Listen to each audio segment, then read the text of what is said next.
Let's see what's new on the Monster Mill.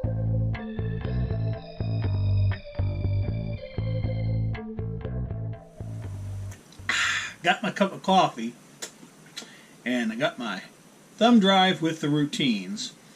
So, that's good coffee. Excuse me. I'm awake now. Why do mornings have to come so early? Anyway, got all my routines, so let's go head out to the shop, and I'll do an update on my machine, and then we'll do some testing on some of the probe routines and stuff, and I'll show you how they work. Okay?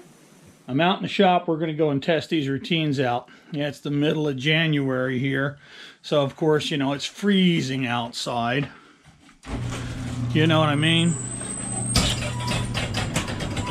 Oh, wait a minute. Hang on. I forgot. I live in Texas. Yeah, it's cold out today. It's 72 degrees. Okay, enough giving you guys grief. Sorry, hey, that's why I don't live up north anymore. So this is the 3D printed probe by Scorch. And you see I made a slight modification. Instead of having a little plastic piece come up here, I've included a M5 threaded rod. And the reason I did that is because this collet holder, it fits in really good with very minimal play. And I can tighten it down and it fits in my machine really nicely. Now the probe tip, he has a pointed one, and the reason he has a pointed one is he's doing surface probing. I'm doing edge finding. So I basically just put in this M5 bolt here, measured the diameter of the probe tip, and enter that into my software. And the nice thing about this is I can unscrew it and put a longer tip in, you know, basically a longer bolt, and I can take a bolt and I can thread it down, or I can make a part. I'll probably do that, make a part on my lathe that has a thread here and then comes to a point and screw it in. Excellent file. Really love this design, and I did it without the circuit board inside. The reason being is Linux CNC is set up to where it normally detects a contact closure, and then when you bump it, you get an open. Not only that, but on my machine, I've got a inverter circuit that I built where I can change it.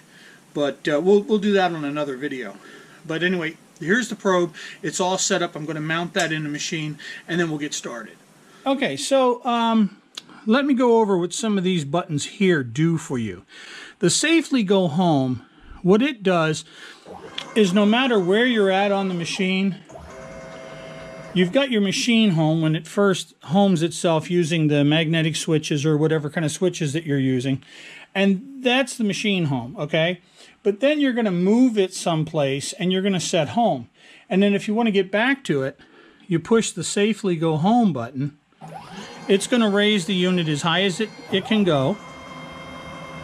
It's going to come over where you have set for home, and then it's going to drop back down. Now this is very useful. So if I was going to work over here, for example, and this was going to be my new position, what I could do is use the X button here,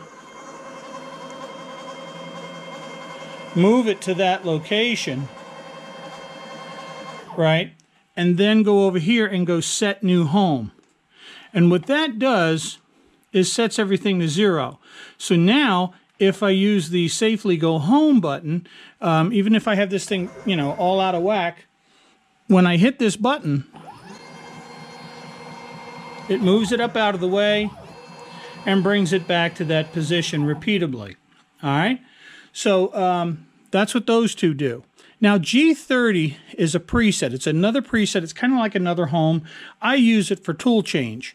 So for example, let's say that I wanted this thing to be out here someplace. I wanted it to be away from there so that I could change machines, change bits, right? So I could bring it like this, and I say that's where I want it to be when I'm going to do a tool change, for example, to get it out of the way. So I come over here and I go Set G30 Preset Location. And so now it's set. All right, we wait for the routine to finish. For some reason, there's a little latency with Linux CNC. I can do Safely Go Home.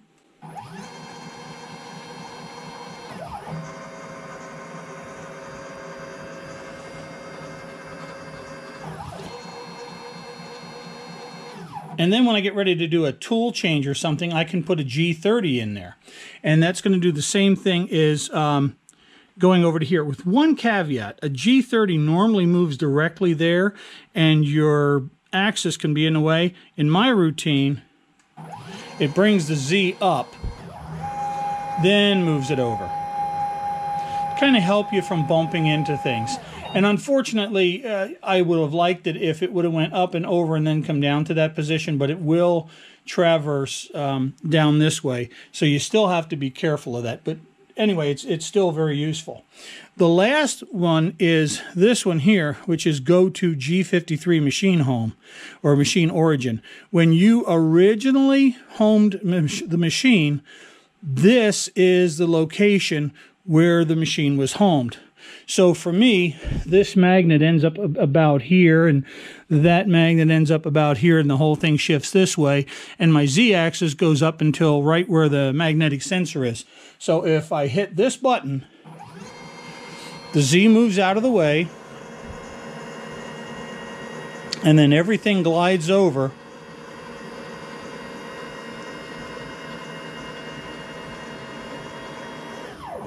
to where the machine originally set. And for me, this is useful for a lot of times, you know, changing out something like this. I'm away from the tool and everything.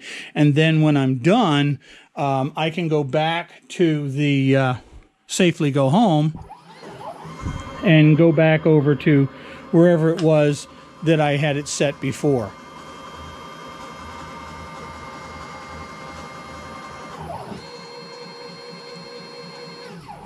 So even if you don't use everything else, you'll probably want to use these. Really, really handy.